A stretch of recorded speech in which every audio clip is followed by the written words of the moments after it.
বিসমিল্লাহির রহমানির রহিম। আজকে হচ্ছে 25শে অক্টোবর 2025। আমাদের বার কাউন্সিল প্রিলিমিনারি ব্যাচের 12তম ক্লাস এবং ফৌজদারি কার্যবিধির 12তম ক্লাস। তো আজকে আমরা আলোচনা করব আপিল। ফৌজদারি আপিল সম্পর্কে আলোচনা করছে 404 থেকে 431 ধারা পর্যন্ত। তো যদি পরীক্ষায় বলে যে আপিল সম্পর্কে আলোচনা করছে কত ধারা থেকে কত ধারা, 401 থেকে 431 ধারা, 404 31। থেকে 431। জি স্যার। এখন প্রথমে আমাদের জানতে হবে আপিল আসলে কি। আপিল হলো যখন নিম্ন আদালত কোনো সিদ্ধান্ত দেয়, নিম্ন আদালত একজনের দণ্ড দিল, ফাঁসি দিল বা খালাস দিল, যাই দিল না কেন, তখন ওই রায়ের বিরুদ্ধে একটা রায় তো দুই পক্ষই খুশি হয় না। এক পক্ষ খুশি হয় আর এক পক্ষ বেজার হয়, কষ্ট হয়, তার মানতে ক্ষুব্ধ হয়, সংক্ষুব্ধ হয়। তাহলে সংক্ষুব্ধ পক্ষ উচ্চ আদালতে যে আবেদনটা করে, তখন এই উচ্চ আদালতের আবেদনটাকে কখনো বলে আপিল, কখনো বলে রিভিশন। অর্থাৎ নিম্ন আদালতের সিদ্ধান্ত আপনি বাতিল, পরিবর্তন বা সংশোধনের জন্য উচ্চ আদালতে যে আবেদনটা করেন, এটারে কখনো বলে আপিল, কখনো বলে রিভিশন। এখন ভাই, আপিল কখন বলে আর রিভিশন কখন বলে? তো আমরা যেহেতু আপিল করতেছি, আপিল হচ্ছে একটা কায়েমি অধিকার। কায়েমি অধিকার কাকে বলে? যে অধিকার থেকে কাউকে বঞ্চিত করা যায় না। যেরকম আপনি এই যে বাংলাদেশের বিভিন্ন রাস্তা দিয়ে হাঁটতেছেন, যে রাস্তা আইনে নিষিদ্ধ, যে রাস্তা দিয়ে হাঁটা নিষিদ্ধ, এরকম কোন রাস্তা ছাড়া সকল রাস্তা দিয়ে হাঁটা যায়। এবং যদি কেউ আপনার বাধা দেয়, আপনি তার বিরুদ্ধে পদক্ষেপ নিতে পারেন যে কেন আমি এই রাস্তা দিয়ে হাঁটতে পারবো না। এটা একটা কায়েমি অধিকার, মানে যে অধিকার থেকে কাউকে কখনো বঞ্চিত করা যায় না, সেটাকেই বলে আপনার কায়েমি অধিকার। সো আপিল, যেখানে আইনে বিধান আছে আপিলের, সেখানে অবশ্যই আপিল করতে দিতে হবে। আইনে যদি বিধান না থাকে তাহলে ভিন্ন কথা, কিন্তু আইনে বিধান থাকলে অবশ্যই আপিল করতে দিতে হবে। আপিলের অধিকার থেকে কাউকে বঞ্চিত করা যাবে না। এখন তাহলে রিভিশন কখন করে? রিভিশন করে হলো যখন আপিলের বিধান নাই। বুঝছেন? যদি আপিলের বিধান থাকে, সর্বদা প্রায়োরিটি পাবে কে? আপিল। তখন কিন্তু রিভিশন করা যাবে না। যখনই আপিল করা যাচ্ছে না, তখনই করা যাবে কি? রিভিশন। এটা খেয়াল করে, দুইটা কিন্তু একসাথে করা যায় না। যাবে। সবার আগে করা যাবে আপিল, যদি কখনো আপিলের বিধান না থাকে তাইলে করা যাবে কি? রিভিশন। এলো সাফ কথা। আর একটা মেইন যে পার্থক্য, সেটা হলো যে আপিল দুইটা ক্ষেত্রে করা যায়। একটা হলো ঘটনাগত ভুল, আর একটা হলো আইনগত ভুল বা ঘটনাগত প্রশ্ন, আইনগত প্রশ্ন। ধরেন আদালত বিচারের ক্ষেত্রে আইনগত ভুল করছে, বা আদালত একজনের আইনগত ভুল মানে হলো একটা অর্ডার আদালতের দেওয়ার কথা না কিন্তু দিয়ে দিছে। ধরেন আদালতের দেওয়ার কথা হলো 3 বছর কারাদণ্ড, সে দিয়ে দিছে 4 বছর কারাদণ্ড। এটা হলো আইনগত ভুল। বুঝছেন? আর ঘটনাগত ভুল হলো আসামি মনে করতেছে সে খালাস পাওয়ার হকদার, কিন্তু তারে খালাস দেয় নাই। এটা হলো কি ভুল? ঘটনাগত ভুল। তাহলে আপিল, মনে রাখবেন, ঘটনাগত ভুলের ক্ষেত্রেও করা যায়, আবার আইনগত ভুলের ক্ষেত্রেও করা যায়। কিন্তু রিভিশন করা যায় শুধুমাত্র আইনগত প্রশ্নে বা আইনগত ভুলে। যে ক্ষেত্রে আদালত কোনো আইনগত ভুল করে, সেই ক্ষেত্রেই করা যাবে কি? রিভিশন। এবং অবশ্যই ওই আইনগত ভুলের ক্ষেত্রে দেখতে হবে আপিলের বিধান আছে কিনা। যদি আপিলের বিধান না থাকে, তাহলে করা যাবে কি? তাহলে রিভিশন। রিভিশন। তো এখানে দেখেন, আপিল একটি কায়েমি অধিকার। তারপরে লাইনটা গুরুত্বপূর্ণ, ঘটনার প্রশ্নে বা আইনের প্রশ্নে আপিল চলতে পারে। 418। আমাদের বাংলাদেশ বার কাউন্সিল পরীক্ষায় প্রশ্ন আসবে যে আপিল চলতে পারে কোন ক্ষেত্রে? ঘটনার প্রশ্নে বা আইনের প্রশ্নে। আইনের ঠিক আছে, প্রশ্ন। কত ধারায় বলছে এই কথাটা? 418।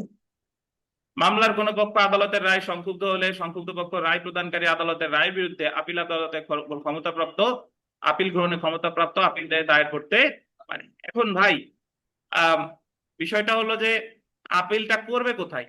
ও তার আগে একটা কথা বলে রাখি, আমাদের ফৌজদারি কার্যবিধিতে কোথাও, নট অনলি ফৌজদারি কার্যবিধি, দেওয়ানি কার্যবিধি সহ এই দুইটা আইনের কোথাও আপিলের সংজ্ঞাও দেয় নাই, রিভিশনের সংজ্ঞাও দেয়নি। তাহলে আপিল বা রিভিশনের সংজ্ঞা আমরা পেলাম কোথায়?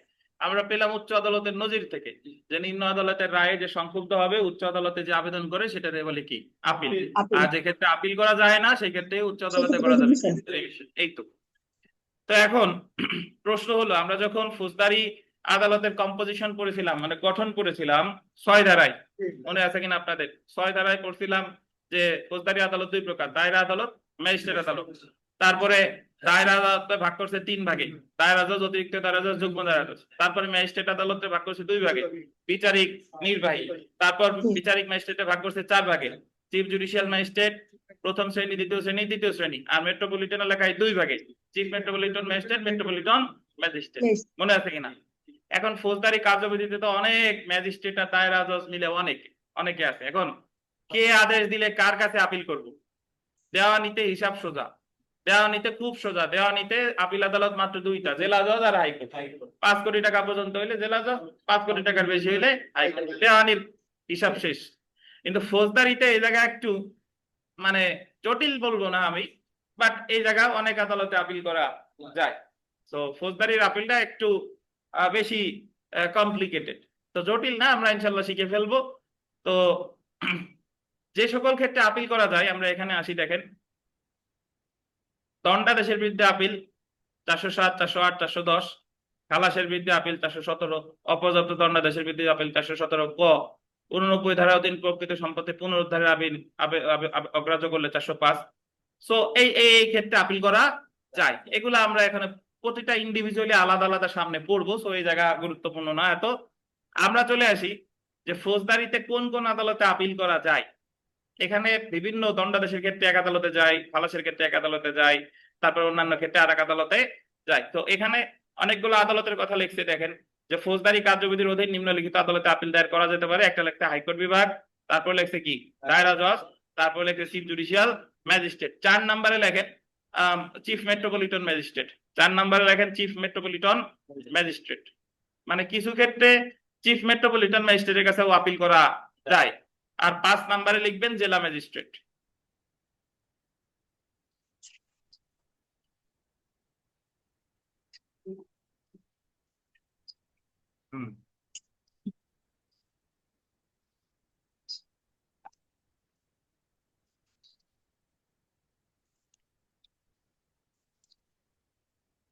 তাহলে 4 নাম্বার কি লিখবেন?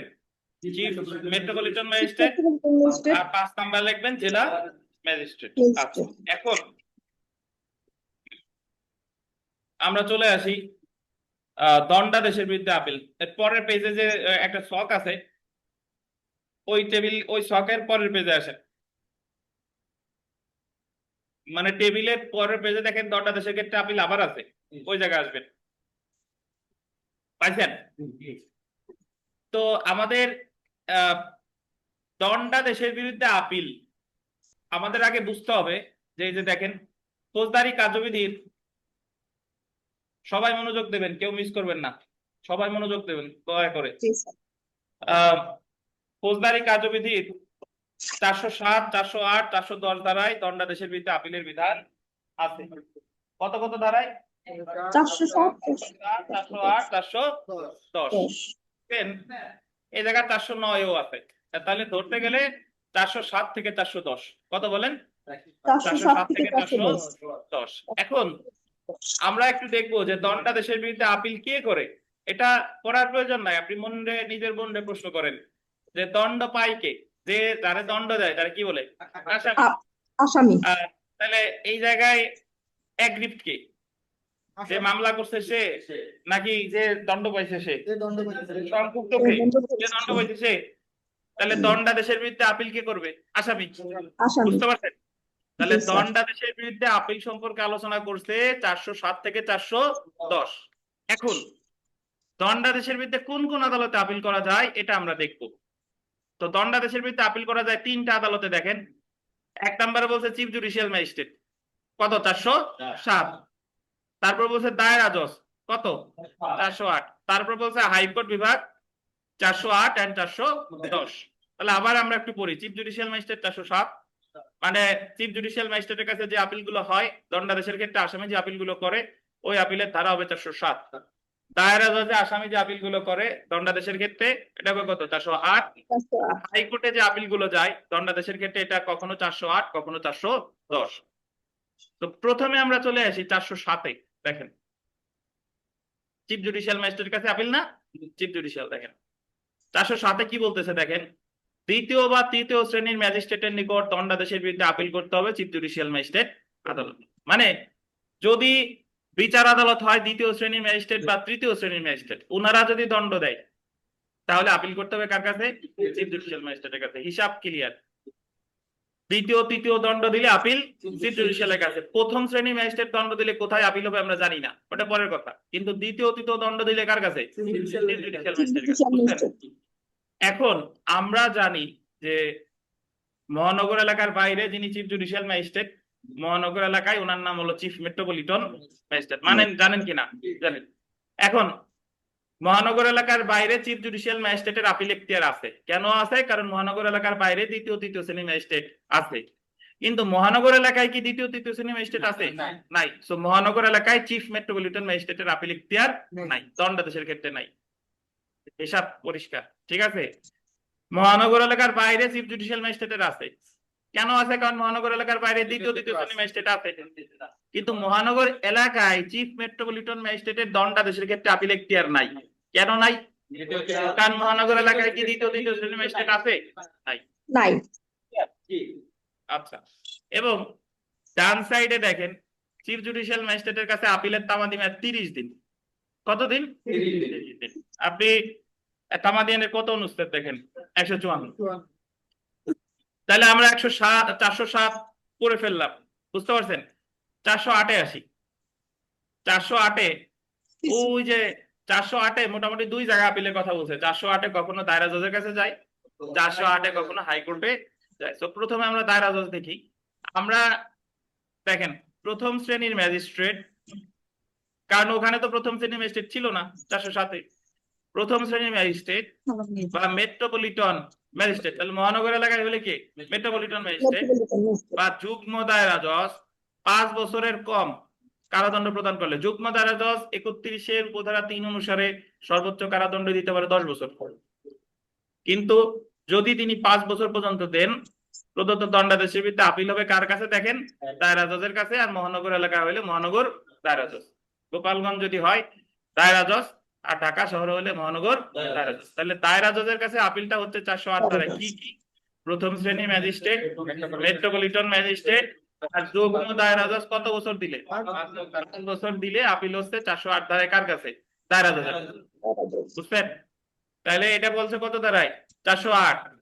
অর্থাৎ দ্বিতীয় তৃতীয় হলে চিফ স্যার, প্রথম শ্রেণী মেট্রোপলিটন ম্যাজিস্ট্রেট যুগ্ম দায়রা জজ 5 বছর পর্যন্ত হইলে কার কাছে? দায়রা জজ। ঠিক আছে? আর আপনি জেলা পর্যায়ে, that means chief judicial magistrate হোক বা দায়রা জজ হোক, যার কাছে আপিলে যান না কেন, 407 408-এ আপিলের তামাদি মেয়াদ 30 দিন। 154 অনুচ্ছেদ। জি অবশ্যই আছে, ওই যে 7-8 উভয় ক্ষেত্রে তো 30 দিন। 7-এর তামাদি মেয়াদও 30, 8-এর তামাদি মেয়াদও 30 যখন দায়রা জজের কাছে যাচ্ছে। আর উভয়টাই বলছে 154 অনুচ্ছেদ। বুঝছেন? আচ্ছা, এখন খুব মনোযোগ দিতে হবে, এদিক সেদিক করলে হবে না। এবং এই জিনিসটা টেকনিক্যালি যদি বুঝে যান তাহলে এই জায়গা কষ্ট করে মুখস্থ করা লাগবে না। আপনার হিসাব খুব সহজ। এতক্ষণ পর্যন্ত যা বললাম, দ্বিতীয় তৃতীয় হইলে 407 ধারায় চিফ জুডিশিয়াল ম্যাজিস্ট্রেটের কাছে 30 দিন।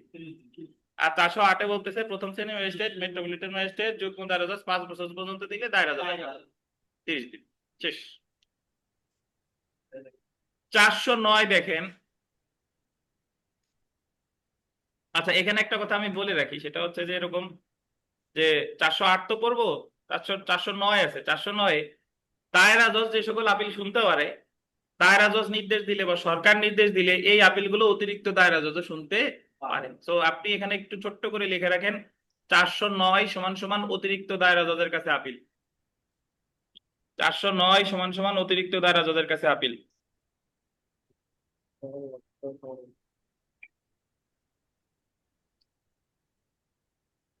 যার যা লেখা আছে সে জায়গায় থাক, নতুন যাদের বলি তারা ওই জায়গায় লেখেন।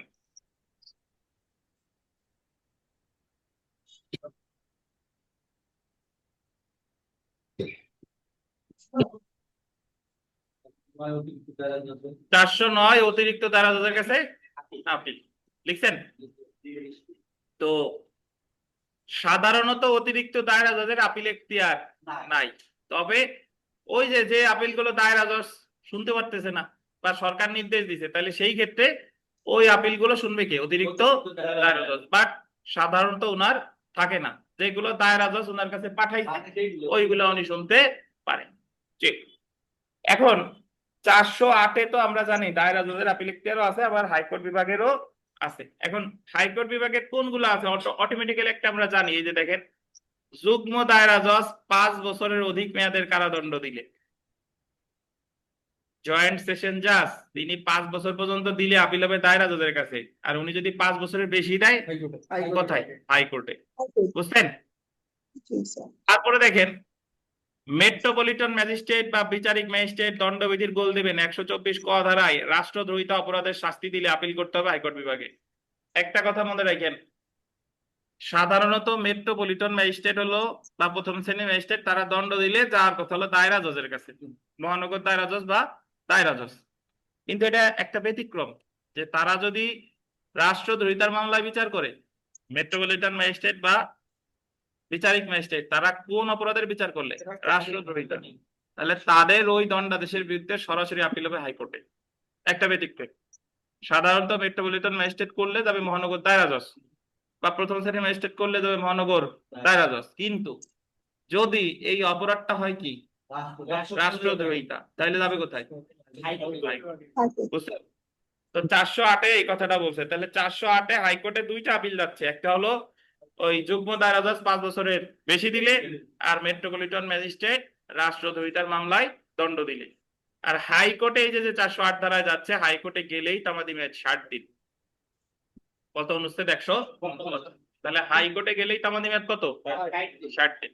বুঝছেন?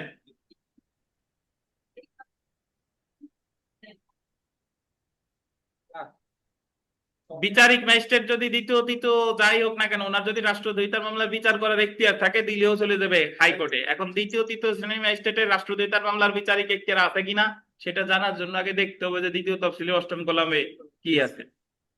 আচ্ছা আচ্ছা, এখন হাইকোর্টে গেলেই তামাদি মেয়াদ কত? 60 দিন। এছাড়া 410 ধারায় আর একটা আপিল আছে, দেখেন, দায়রা আদালত প্রদত্ত দণ্ডাদেশের বিরুদ্ধে। দায়রা আদালত কেটে দেখেন দায়রা জজ, মাঝখানে কেটা লাগবে না, কাটা লাগবে না, মাঝে জজ শব্দটা যোগ করেন, দায়রা জজ আদালত। দায়রা আদালত আর দায়রা জজ আদালতের ভিতরে আপাত দৃষ্টিতে শুনতে এক মনে হলো টেকনিক্যালি পার্থক্য আছে। দায়রা আদালত বলতে দায়রা জজ, অতিরিক্ত দায়রা জজ, যুগ্ম দায়রা জজ, তিনটেই বোঝায়। বুঝছেন? আর দায়রা জজ আদালত বললে শুধু দায়রা জজের যেটা সেটা বোঝায়। বুঝছেন? আইন মানে হলো ভাষার মারপ্যাচ। তো তাহলে 410-এ বলতেছে যে যে ক্ষেত্রে কোনো মামলা ট্রায়াল কোর্টই হচ্ছে দায়রা জজ, খুনের মামলা বিচার করে কে? দায়রা জজ। তাহলে খুনের মামলায় উনি যে বিচারটা করে দণ্ড দেখ বা দণ্ড দিলে, তাহলে এই ক্ষেত্রে আপিল হবে উনার উপরস্থ আদালত হাইকোর্ট। কার কাছে? হাইকোর্টে। আবার অতিরিক্ত দায়রা জজ যে মামলায় বিচার করে যে দণ্ড দিল, তার বিরুদ্ধে কোথায় যাবে? হাইকোর্টে। বুঝতে পারছেন? তাহলে 410-এ বলতেছে দায়রা আদালত, দায়রা জজ আদালত কর্তৃক প্রদত্ত দণ্ডাদেশের বিরুদ্ধে আপিল করতে হবে কোথায়? হাইকোর্টে। আর হাইকোর্টে গেলেই তামাদি মেয়াদ কত দিন? 60 দিন। তাহলে আমি এখানে তামাদি মেয়াদ যদি হিসাব করি, ম্যাজিস্ট্রেট, দায়রা জজ এই দুইটা হলে 30 দিন, 154। আর হাইকোর্টে গেলেই 60 দিন, 150। বুঝছেন? এতক্ষণ পর্যন্ত যা বললাম সেটা আবার বলি, যে দ্বিতীয় তৃতীয় শ্রেণীর ম্যাজিস্ট্রেট দণ্ড দিলে চিফ জুডিশিয়াল ম্যাজিস্ট্রেটের কাছে তামাদি মেয়াদ 30 দিন। 407। 408-এ বলতেছে প্রথম শ্রেণীর ম্যাজিস্ট্রেট, মেট্রোপলিটন ম্যাজিস্ট্রেট, যুগ্ম দায়রা জজ 5 বছর পর্যন্ত দিলে আপিল দায়রা জজের কাছে তামাদি মেয়াদ 30 দিন। 408।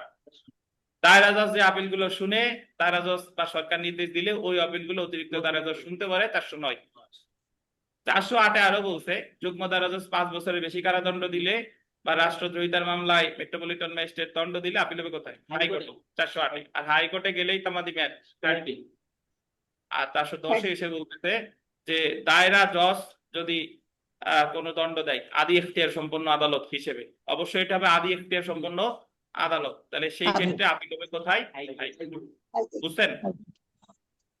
এই ছকের নিচে একটা কথা লেখেন যে দণ্ডাদেশের বিরুদ্ধে আপিলে, দণ্ডাদেশের বিরুদ্ধে আপিলের ক্ষেত্রে, দণ্ডাদেশের বিরুদ্ধে আপিলের ক্ষেত্রে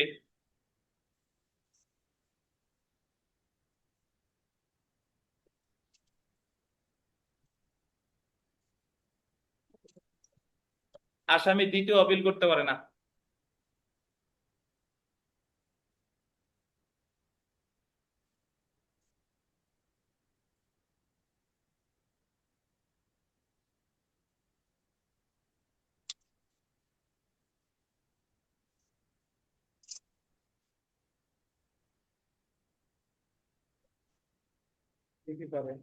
দ্বিতীয় আপিল করতে পারে না।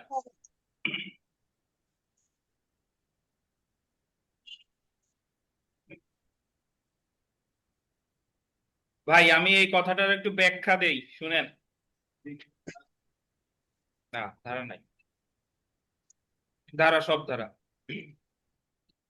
দণ্ডাদেশের বিরুদ্ধে ধরেন, আপনারা এইভাবে চিন্তা করেন যে দণ্ডাদেশের বিরুদ্ধে প্রথম শ্রেণীর আচ্ছা দ্বিতীয় শ্রেণীর ম্যাজিস্ট্রেট দণ্ড দিচ্ছে, আপিল কোথায় হবে? Chief judicial magistrate. ধরেন একজন আসামিরে দ্বিতীয় শ্রেণীর ম্যাজিস্ট্রেট দণ্ড দিয়েছে, সে চিফ জুডিশিয়াল ম্যাজিস্ট্রেটের কাছে আপিল করলো। দ্বিতীয় শ্রেণীর ম্যাজিস্ট্রেট তারে কারাদণ্ড দিছিল 3 বছর। দ্বিতীয় শ্রেণীর ম্যাজিস্ট্রেট সর্বোচ্চ দিতে পারে কত? 3 বছর। তো সে আপিল করছে চিফ স্যারের কাছে। চিফ স্যারও তার সাজা বহাল রাখছে, ওই 3 বছরই রাখছে। এখন তাহলে আসামি চিফ স্যারের ওই আদেশের বিরুদ্ধে দ্বিতীয় আপিল করতে পারবে না, মানে ওই দায়রা জজের কাছে গিয়ে আপিল করতে পারবে না, কারণ দণ্ডাদেশের বিরুদ্ধে আসামি আপিল করতে পারে কয়বার? একবার। তাহলে এই ক্ষেত্রে আসামির প্রতিকার আপিল করা যাবে না। যে জায়গায় আপিল করা যায় না সে জায়গায় কি করা যায়? করা যায়। বুঝতে পারছেন? তাহলে দণ্ডাদেশের ক্ষেত্রে আপিলের ক্ষেত্রে আপিল করা যাবে কয়বার? একবার। আর আপিলে যদি দণ্ড দেয় ওই দণ্ডের বিরুদ্ধে আপিল করা যাবে না। আপিলে দণ্ড দিলে ওই দণ্ডের বিরুদ্ধে করতে হবে রিভিশন। বুঝতে পারছেন? রিভিশন তো এখনো করি নাই, কোন জায়গা তাদের কাম নাই। আপাতত শুনেন যে রিভিশন করা যাবে, এই হলো কথা। আচ্ছা, এখন এই জায়গা আমরা যত যা পড়লাম কোন জায়গায় পড়ি নাই যে চিফ স্যার দণ্ড দিলে আপিল হবে কোথায়। পড়ছি কোথাও? ফৌজদারি কার্যবিধিতে কোন জায়গায় বলা নাই যে চিফ স্যার যদি দণ্ড দেয় বা চিফ মেট্রোপলিটন দণ্ড দিলে আপিল হবে কোথায়। বা ওই যে 29-এর গতে যাদের 5 শ্রেণী ম্যাজিস্ট্রেটের ক্ষমতা দিছিল আর তারা সাজা দিতে পারে 33-এর গতে 7 বছর। 7 বছর। তো এই জায়গায় একটা কথা মনে রাখবেন যে চিফ জুডিশিয়াল ম্যাজিস্ট্রেট যদি 7 বছর দণ্ডও দেয় তবুও আপিল হবে দায়রা জজের কাছে। যুগ্ম দায়রা জজ 5 বছর দিলে হয় দায়রা জজ, 5 বছরের বেশি দিলে হয় হাইকোর্ট। কিন্তু চিফ জুডিশিয়াল ম্যাজিস্ট্রেট যদি 7 বছরও দেয় আপিল হবে কার কাছে? দায়রা জজ। বুঝছেন? চিফ জুডিশিয়াল ম্যাজিস্ট্রেট যাই দেখ না কেন আপিল হবে দায়রা জজের কাছে। এবং এই কথাটা ওই যে not only chief judicial magistrate, ওই যে যারা বিশেষ ক্ষমতাপ্রাপ্ত ম্যাজিস্ট্রেট 33-এর কতে সর্বোচ্চ দিতে পারে মনে কত? 7 বছর। তো তারা 7 বছর দিলেও আপিল কার কাছে? দায়রা জজ। অর্থাৎ ম্যাজিস্ট্রেটের ক্ষেত্রে ভাই, ম্যাজিস্ট্রেটের ক্ষেত্রে রাষ্ট্রদ্রোহিতা ছাড়া একজন ম্যাজিস্ট্রেট যে দণ্ডই দেখ না কেন ম্যাজিস্ট্রেটের আপিল কোথাও হাইকোর্টে কখনো যাবে না। ম্যাজিস্ট্রেটের আপিল সব ক্ষেত্রেই কোথায়? দ্বিতীয় হইলে চিফ স্যারের কাছে, আর চিফ স্যার যদি দেয় সেক্ষেত্রে কোথায়? দায়রা জজ। বুঝছেন? শুধুমাত্র একটা ক্ষেত্রে ম্যাজিস্ট্রেট দণ্ড দিলে হাইকোর্টে যাবে, সেটা হলো কি? রাষ্ট্র। বুঝতে পারছেন? তো এখানে অনেক কথা বলা আছে, এত কথা পড়বো না। আর চিফ জুডিশিয়াল ম্যাজিস্ট্রেটের দণ্ডের বিরুদ্ধে যে আপিল হাইকোর্টে যাবে এটা ফৌজদারি কার্যবিধির কোথাও বলা নাই।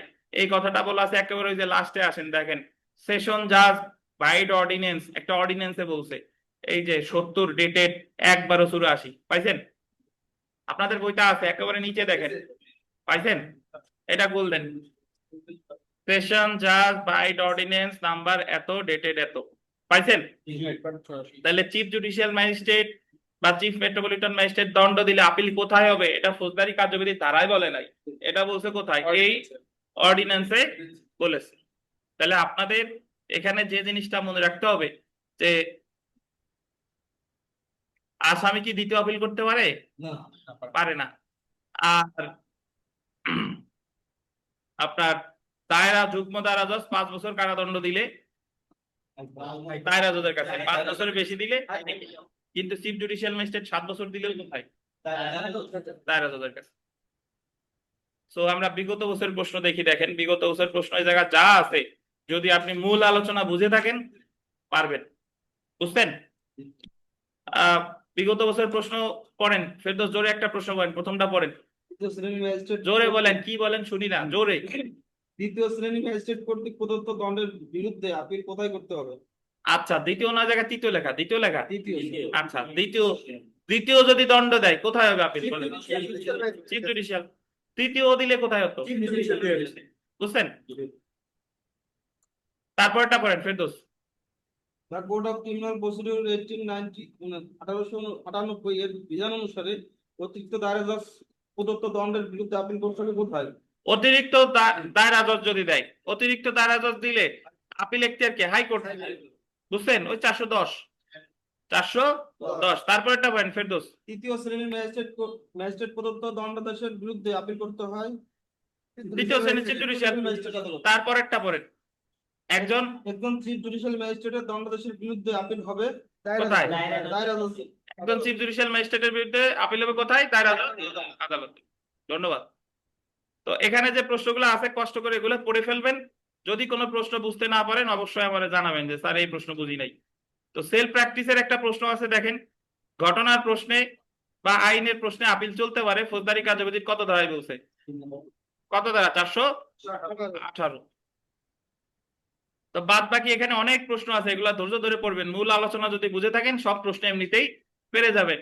তো দণ্ডাদেশের বিরুদ্ধে আপিল নিয়ে আপনাদের কোনো প্রশ্ন থাকলে করতে পারেন। দণ্ডাদেশের বিরুদ্ধে আপিল।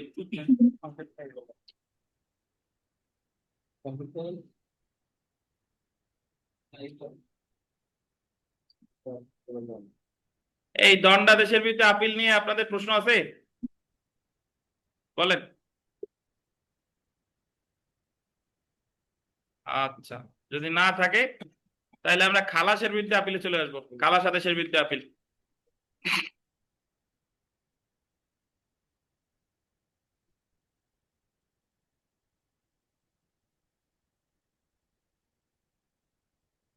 দেখেন, দণ্ডাদেশের বিরুদ্ধে আপিল সম্পর্কে আলোচনা করছিল 407 থেকে 410। আমরা চলে আসি খালাস আদেশের বিরুদ্ধে আপিল। ফৌজদারি কার্যবিধি 417 ধারায় খালাস আদেশের বিরুদ্ধে আপিলের বিধান আলোচনা করা হয়েছে। কত ধারায়? 417। ঠিক আছে। তো এখন আমরা একটু এইভাবে চিন্তা করি যে খালাস পাই কে? আসামি। সংক্ষুব্ধকে, যে মামলা করছে সে। তাহলে আপিল করবে কে? খালাস আদেশের বিরুদ্ধে বাদী বা যে মামলা করছে সে রাষ্ট্রপক্ষ নাকি? খালাস আদেশের বিরুদ্ধে কি আসামি আপিল করবে? আসামি কি বলবে যে আমার ভিতরে ঢুকাও? বলবে না। তাহলে খালাস আদেশের বিরুদ্ধে আপিল করবে রাষ্ট্রপক্ষ বা অভিযোগকারী। বুঝছেন? এখন দণ্ডাদেশের বিরুদ্ধে আপিলের ক্ষেত্রে আসামি বেশ কয়েকটা আদালতে আপিল করতো। কখনো চিফ জুডিশিয়াল ম্যাজিস্ট্রেট, কখনো দায়রা জজ, কখনো অতিরিক্ত দায়রা জজ, কখনো হাইকোর্ট বিভাগ। কিন্তু খালাস আদেশের ক্ষেত্রে দেখেন, খালাস আদেশের বিরুদ্ধে আপিল দুইটা আদালতে করা যায়। একটা হলো হাইকোর্ট বিভাগ, আর একটা কি? দায়রা জজ। তাহলে খালাস আদেশের বিরুদ্ধে কয়টা আদালতে আপিল করা যায়? দুইটা। হাইকোর্ট বিভাগ আর দায়রা জজ। এখন আমি আপনাদের একেবারে খুব সহজে শিখাই দিই, এটা মনে রাখবেন। ম্যাজিস্ট্রেট আদালত খালাস দিলে আপিল হবে দায়রা জজের কাছে। ম্যাজিস্ট্রেট আদালত বলতে এই জায়গায় সিজিএম, সিএমএম, প্রথম শ্রেণী, দ্বিতীয় শ্রেণী, তৃতীয় শ্রেণী, যাই হোক না কেন, এরা যদি কেউ খালাস দেয় তাহলে আপিল হবে কার কাছে? দায়রা জজ। বুঝছেন? জি। আর দায়রা আদালত খালাস দিলে, দায়রা আদালত মানে দায়রা জজ, অতিরিক্ত দায়রা জজ, যুগ্ম দায়রা জজ, এই তিনজনের কোনো একজন খালাস দিলে আপিল হবে হাইকোর্ট বিভাগ। বুঝছেন? তাহলে ম্যাজিস্ট্রেট খালাস দিলে জিয়ার মামলা হোক, সিয়ার মামলা হোক, যে মামলাই হোক না কেন, ম্যাজিস্ট্রেট খালাস দিলে কার কাছে আপিল? দায়রা জজ। আর দায়রা আদালত খালাস দিলে আপিল কোথায়? হাইকোর্ট। বুঝছেন কিনা? তো এই জায়গায় ওই দণ্ডাদেশের মতো যে কত বছরের দণ্ড দিল বা কি দিল, দ্বিতীয় দিলে চিফ স্যারের কাছে, তাহলে আপনি এখন একটা জিনিস মনে রাখবেন, খালাস আদেশের ক্ষেত্রে চিফ জুডিশিয়াল ম্যাজিস্ট্রেটের কিন্তু আপিল এখতিয়ার নাই। আছে? নাই। ম্যাজিস্ট্রেট খালাস দিলেই কার কাছে? দায়রা জজ। আর দায়রা আদালত খালাস দিলে কার কাছে? বুঝতে পেরেছেন? প্রথম দ্বিতীয় ছেলে মেয়ে অন্য কোন লিঙ্গ, প্রথম দ্বিতীয় যাই হোক না কেন, ওর নাম যদি ম্যাজিস্ট্রেট হয় আর ও যদি খালাস দেয় তাহলে আপিল হবে দায়রা জজের কাছে। প্রথম, দ্বিতীয়, তৃতীয়, চতুর্থ, পঞ্চম যাই হোক না কেন। আচ্ছা, এখন দেখেন আমরা একটু চলে আসি হাইকোর্ট বিভাগে আপিল। দায়ের আদালত প্রদত্ত খালাসের বিরুদ্ধে 417(1), 417(2), আবার 1, 2 মনে না রাখলেও চলবে, আপনি জাস্ট মনে রাখবেন খালাস আছে 417। আর দায়ের জজের নিকট আপিল করা যাবে কখন? এই যে ম্যাজিস্ট্রেট প্রদত্ত খালাস আদেশের বিরুদ্ধে। এখন কোন ম্যাজিস্ট্রেট? যে কোনো ম্যাজিস্ট্রেট। আচ্ছা, এখন চলে আসবো আমরা প্রশ্নে। যদি জানতে চাওয়া হয় খালাস আদেশের বিরুদ্ধে কোথায় আপিল করতে হবে, তখন দেখতে হবে খালাস আদেশটি কোন আদালত দিয়েছে। খালাস আদেশটি ম্যাজিস্ট্রেট আদালত দিলে দায়রা জজের নিকট, আর দায়রা আদালত দিলে কার কাছে? হাইকোর্ট বিভাগে। এখন আসেন, খালাস আদেশের বিরুদ্ধে আপিলটা করবে কে? ওই সময় তো আসামি করতো, দণ্ডাদেশের বিরুদ্ধে কে করতো? আসামি। আর এখানে কে করবে এটা আমরা দেখি। দেখেন, খালাস আদেশের বিরুদ্ধে আপিল করতে পারে পাবলিক প্রসিকিউটর বা পিপি, বা কে? অভিযোগকারী। তো এখন আমরা চলে আসি, প্রথমে আসি পিপির ক্ষেত্রে। 417(1) ধারায় বলা হয়েছে যে কোনো মামলা, এটা বলতেন যে কোনো মামলায়, পাইছেন? ওই যে নিচেই 417(1) ধারায় বলছে যে কোনো মামলায়, পেয়েছেন? বল দিবেন সরকার পাবলিক প্রসিকিউটরকে আপিল দায়ের করার নির্দেশ দিতে পারে। এখন যে কোনো মামলা যদিও বলে, বাট আপাতত প্রথমে ধরে নেন জিআর মামলা। সিআর মামলাও পারে, বাট পিপি কোন ধরনের খালাস আদেশ দিলে শুধু পিপি পারবে? জিআর। তাহলে জিআর মামলায় যে কোনো দায়রা আদালত কর্তৃক মূল মামলায়, শব্দ বললেন মূল মামলায়, দায়রা আদালত আমরা জানি দায়রা আদালত খালাস দিলেই যাবে কোথায়? হাইকোর্টে। তাহলে দায়রা আদালত কর্তৃক মূল মামলায় বা বল দিবেন আপিলে প্রদত্ত খালাসের বিরুদ্ধে হাইকোর্ট বিভাগে। দুইটা গোল দেন, আমি ব্যাখ্যা দিচ্ছি। একটা হলো মূল মামলায় খালাস, আর একটা হলো আপিলে খালাস।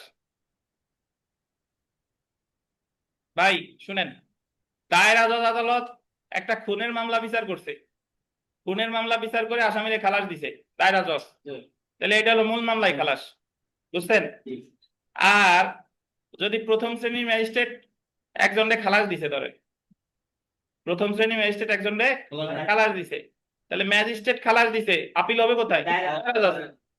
দায়রা জজ আপিলেও খালাস দিছে, দায়রা জজ আপিলেও খালাস দিছে, এই ক্ষেত্রে আপিল হবে কোথায়? হাইকোর্ট। তাহলে এই যে দায়রা জজ যে খালাসটা দিল, এই খালাসটা হলো আপিলে খালাস, বুঝছেন? তার মানে পিপি খালাসের ক্ষেত্রে দ্বিতীয় আপিল করতে পারে।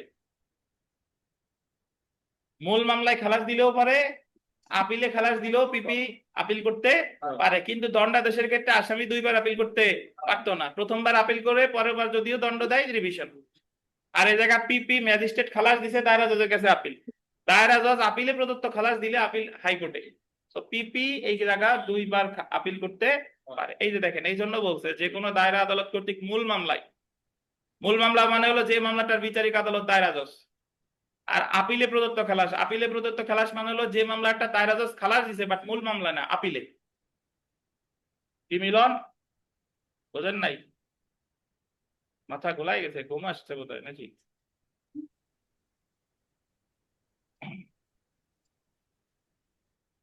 আবার এখানে দেখেন, যে কোনো ম্যাজিস্ট্রেট কর্তৃক মূল মামলায়, বলতেন যে কোনো ম্যাজিস্ট্রেট কর্তৃক মূল মামলায় বা আপিলে প্রদত্ত খালাস আদেশের বিরুদ্ধে দায়রা জজের নিকট। তো আমার এই জায়গায় মনে রাখার সহজ তরিকা হলো যে পিপি জিআর সিআর উভয় মামলায় আপিল করা যায়। পিপি মূল মামলায় খালাস দিলেও আপিল করবে, আপিলে খালাস দিলেও আপিল করবে। ম্যাজিস্ট্রেট খালাস দিলে দায়রা জজের কাছে, দায়রা জজ খালাস দিলে হাইকোর্টে। এই হলো থিওরি। আচ্ছা দেখি আপনারা একটু এইভাবে চিন্তা করেন। ধরেন প্রশ্নের উত্তর দেন। ধরেন একজন প্রথম শ্রেণীর ম্যাজিস্ট্রেট একজন আসামিরে 5 বছর কারাদণ্ড দিছে। প্রথম শ্রেণীর ম্যাজিস্ট্রেট এই দণ্ডাদেশের বিরুদ্ধে আপিল কোথায়, মানে আসামি এই দণ্ডাদেশের বিরুদ্ধে আপিল কোথায় করবে বলেন? দায়রা জজের কাছে। কত ধারায়? 408। 408 দায়রা জজ আপিলে ওই আসামিরে খালাস দিছে, খালাস তো দিতেই পারে। এখন দায়রা জজ যেহেতু খালাস দিছে, এই খালাসটা কি মূল মামলায় দিছে না আপিলে দিছে? তাহলে এই আপিলে খালাসের বিরুদ্ধে আপিল করবে কে? কোথায় করবে? কত ধারায়? 417 ধারায়, বুঝছেন? তাহলে মূল মামলায় আপিল করতে পারে, আবার আপিলে খালাসের বিরুদ্ধে আপিল করতে পারে। স্যার মূল আর মামলার বিষয়টা স্যার বলছিলেন যে যে মামলার বিচারক কি যেন বলছিলেন ওই যে স্যার মূল মামলাটা বুঝি না আর কি, এটা বিশ্লেষণ বুঝাই দেন প্লিজ। মূল মামলা হচ্ছে যে মামলাটা ওনার আপিলের সূত্রে যায় নাই, বিচারিক আদালতে এটা যে খুনের মামলার বিচার করে দায়রা জজ, তাহলে উনি ওই ক্ষেত্রে মূল মামলার বিচার করতেছে। আর অনেক ক্ষেত্রে ওনার কাছে আপিল করে যে প্রথম শ্রেণী ম্যাজিস্ট্রেট দণ্ড দিছে আপিল বা ম্যাজিস্ট্রেট খালাস দিছে আপিল, এ হলো কথা। Sir thank you.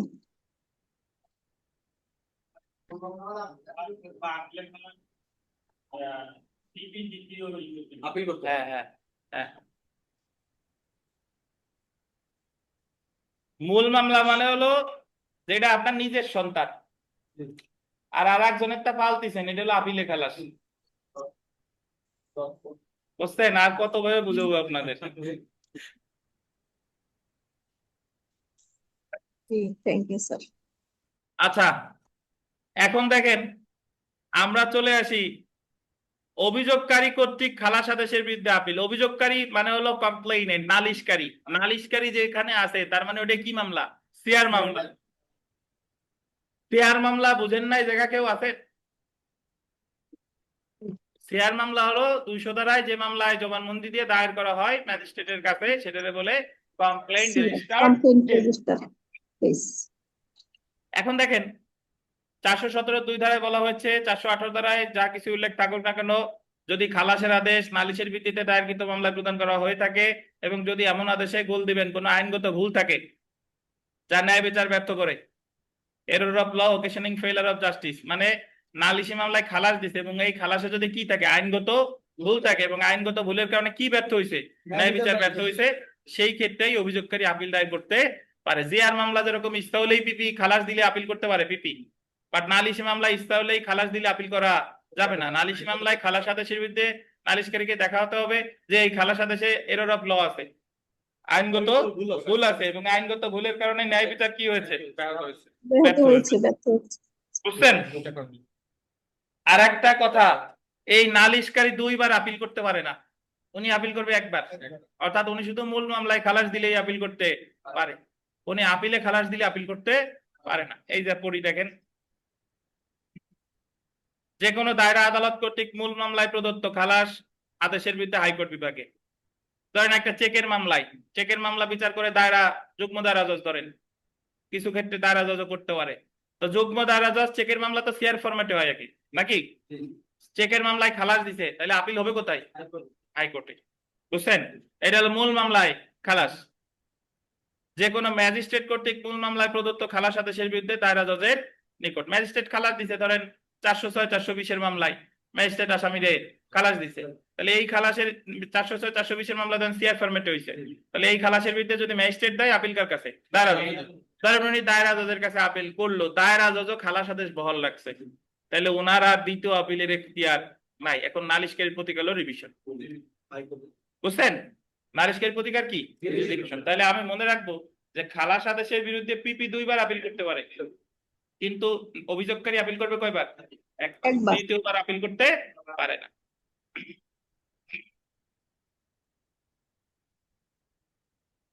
আপনারা যারা একটু জটিল ভাবতেছেন তাদের আমি সহজ করে দিই, খুব সহজ, যে ম্যাজিস্ট্রেট খালাস দিলে দায়রা জজের কাছে, দায়রা আদালত খালাস দিলে হাইকোর্টে, আর পিপি মূল মামলা আপিল উভয় ক্ষেত্রেই আপিল করতে পারে, আর নালিশকারী পারে শুধু কি মূল মামলায় খালাস। এই হলো কথা। কত ধারা? 417 ধারা।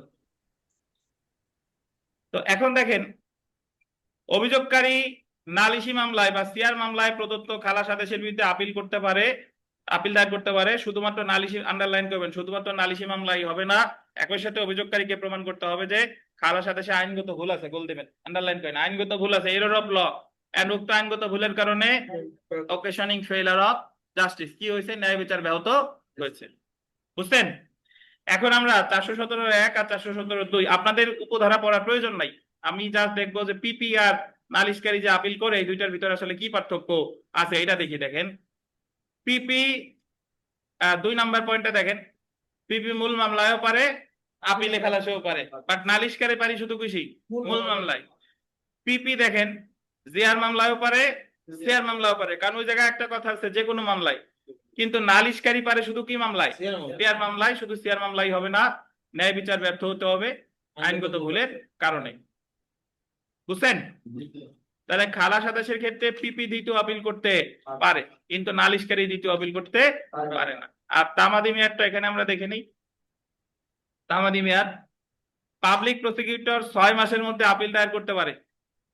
পিপি খালাসের আদেশের বিরুদ্ধে আপিল করবে 6 মাস, 6 মাসের মধ্যে, তাতে এই আপিলটা দায়রা জজের কাছে যাক বা হাইকোর্টে যাক। বুঝছেন? খালাস আদেশের বিরুদ্ধে পিপি আপিল করলেই তামাদি মেয়াদ কতদিন? 6 মাস। কত অনুচ্ছেদ দেখেন? 100, তামাদি আইনের 157।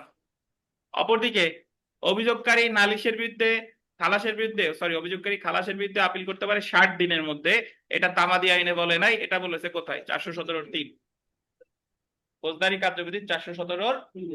তাহলে এখানে যেটা মনে রাখবেন, এই দীপক অধিকারী নাকি? দীপক এরা অধিকারী হলে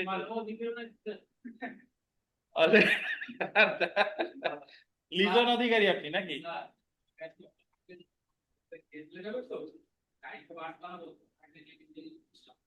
কোথায়? ও আচ্ছা। তো তো তাহলে তামাদি মেয়াদ কতদিন বলেন? নালিশকারী করলে 60 দিন, আর পিপি করলে কতদিন? 6 মাস।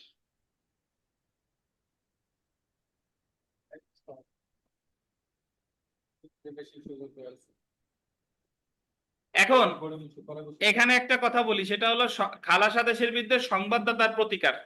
বিষয়টা এভাবে মনে রাখবেন। ধরেন একটা জিয়ার মামলাটা ফাইল করে কে ভাই? সংবাদদাতা। এখন জিয়ার মামলা আপিল করতে পারে শুধুমাত্র কে? খালাস দিলে আপিল করবে পিপি। কতদিন?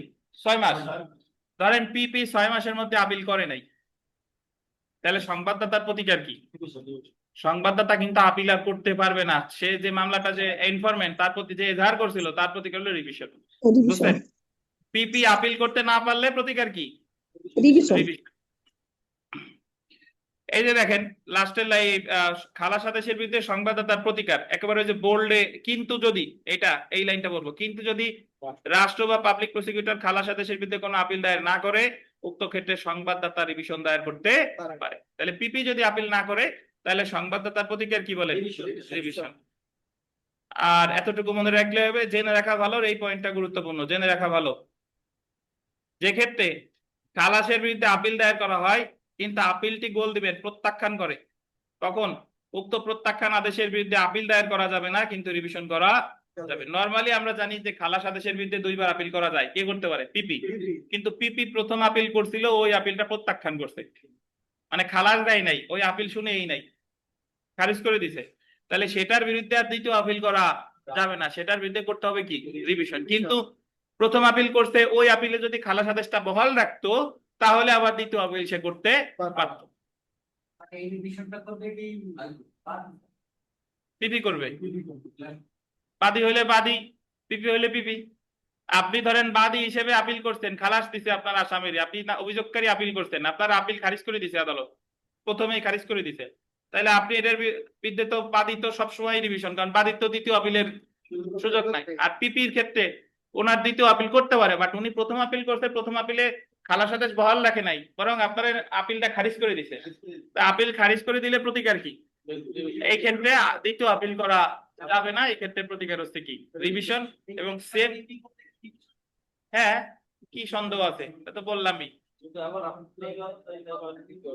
প্রত্যাখ্যান, প্রথম আপিল যদি প্রত্যাখ্যান হয়, তাহলে আর দ্বিতীয় আপিল করা যাবে না, হবে হলো কি? রিভিশন। এটাই বলছে 417(4). 417(4). তো এখানে একটা কথা বলা আছে যে ফৌজদারি মামলায় দ্বিতীয় আপিল কি করা যায়? বিস্তারিত পড়বো না। হ্যাঁ যায়। কে পারে দ্বিতীয় আপিল করতে? পিপি পারে। পিপি দেখা হলো ম্যাজিস্ট্রেট খালাস দিতে, দায়রা জজের কাছে করছে, দায়রা জজও খালাস দিছে, হাইকোর্টে করছে। বাট পিপি সব ক্ষেত্রে কিন্তু দ্বিতীয় আপিল করতে পারে না। যে আপিলটা প্রথমেই গেছে হাইকোর্টে, সেই ক্ষেত্রে দ্বিতীয় আপিলের সুযোগ নাই। ধরেন একটা হত্যা মামলায় খালাস দিছে, তাহলে ওই খালাসের ভিত্তিতে দায়রা জজ খালাস দেয়, প্রথম আপিলে চলে গেছে হাইকোর্ট, হাইকোর্টও যদি খালাস দেয়, তাহলে পিপির দ্বিতীয় আপিলের সুযোগ নাই।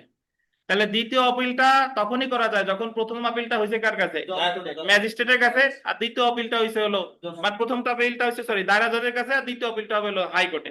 কিন্তু যে ক্ষেত্রে প্রথম আপিলটাই চলে গেছে কোথায়, হাইকোর্টে, সেই ক্ষেত্রে কিন্তু দ্বিতীয় আপিলের সুযোগ নাই। করতে পারে স্যার। সেক্ষেত্রে না, কি করা যাবে সেটা পরের বিষয়, বাট আপনি মনে রাখেন যে যে আপিল প্রথমেই হাইকোর্টে গেছে সেই ক্ষেত্রে দ্বিতীয় আপিল নাই, বাট যে আপিল প্রথমে গেছিল দায়রা জজে সেই ক্ষেত্রে হাইকোর্টে দ্বিতীয় আপিল করা যাবে। তো এখন খালাস আদেশের ক্ষেত্রে যদি তামাদি মেয়াদের কথা বলেন, তামাদি মেয়াদ কতদিন?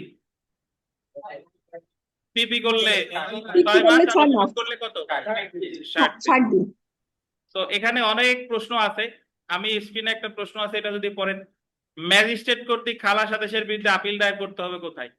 ম্যাজিস্ট্রেট খালাস দিছে, ম্যাজিস্ট্রেট খালাস দিলে কার কাছে, দায়রা জজ। এই জায়গায় দায়রা জজ। খালাসের ক্ষেত্রে জিআর সিআর যে মামলাই হোক না কেন ডাজেন্ট ম্যাটার, আমার দেখতে হবে খালাসটা দিছে কে। ম্যাজিস্ট্রেট খালাস দিলে দায়রা জজ, আর দায়রা আদালত খালাস দিলে কি, হাইকোর্ট। তারপরে প্রশ্নটা দেখেন, নালিশি মামলায় আসামি খালাস পেলে উক্ত আদেশের বিরুদ্ধে ড্যাশ দিনের মধ্যে আপিল করতে হয়। নালিশি মামলায় খালাস পেয়েছে আসামি, নালিশি মামলায় খালাস পাইছে উক্ত আদেশের বিরুদ্ধে কোথায় মানে কত দিনের মধ্যে, 60 দিন। পিয়ার মামলা হলে কতদিন, 60 দিন। তারপরে প্রশ্নটা দেখেন, খালাস আদেশের বিরুদ্ধে the code of criminal procedure 1898 অনুযায়ী আপিল দায়েরের তামাদি মেয়াদ কতদিন? এখন এখানে আমরা বলে নাই যে জিআর মামলা নাকি সিআর মামলায় পিপি নাকি নালিশকারী, কিছুই বলে নাই। তাহলে আমরা এই জায়গা দেখবো যে অপশনে কি আছে, এই জায়গা কোথাও 60 দিন নাই, আছে আছে কত, 6 মাস। আবার আবার কনফিউশন বাড়ছে যে 6 মাসও আছে, 180 দিনও আছে, তাহলে প্রাধান্য পাবে 6 মাস। যদি 6 মাস না থাকতো তাহলে উত্তর হতো 180 দিন। বুঝছেন? তো ব্যাখ্যায় লিখছে প্রশ্নটি লেখাতে ভুল আছে, না ভুল নাই। তারপরে দেখেন, জিআর মামলায় খালাস আদেশের বিরুদ্ধে রাষ্ট্রপক্ষ আপিল না করলে সংবাদদাতার প্রতিকার কি? জিআর মামলায় ধরেন আপিল করে নাই, পিপি আপিল করে নাই, তাহলে সংবাদদাতার প্রতিকার রিভিশন। তো এই আর কি, এখানে অনেক খালাসের আদেশের বিরুদ্ধে অনেক প্রশ্ন আছে, এগুলা বাসায় গিয়ে ঠান্ডা মাথায় পড়বেন। যদি কোনোটা না বুঝেন অবশ্যই আমার এসে জানাবেন যে স্যার এটা বুঝি নাই। বুঝছেন? তো আমরা একটু বিরতি, তারপরে আমরা শুরু করব অপর্যাপ্ত দণ্ডের বিরুদ্ধে আপিল। অপর্যাপ্ত দণ্ডের বিরুদ্ধে আপিল।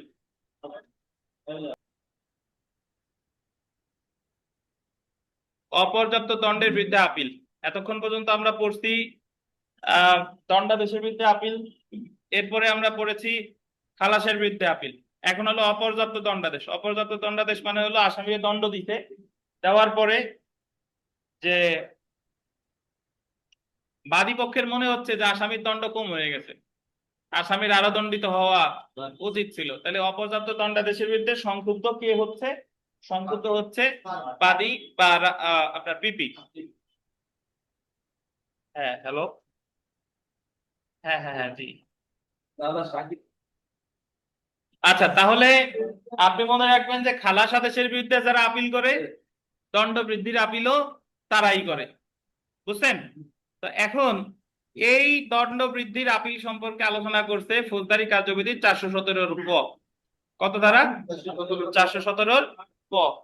তো আমরা যদি এখানে যদি দেখি যে অপর্যাপ্ত দণ্ডের বিরুদ্ধে আপিল করতে পারে, দেখেন পিপি পারে, আর কে পারে? অভিযোগকারী পারে। এখন আপিলটা কোথায় করবে সেটা আমরা একটু চলে আসি। অপর্যাপ্ত দণ্ডাদেশের বিরুদ্ধে যেখানে আপিল করা যায়, হাইকোর্ট বিভাগ, আর একটা হচ্ছে সংশ্লিষ্ট আপিল আদালত।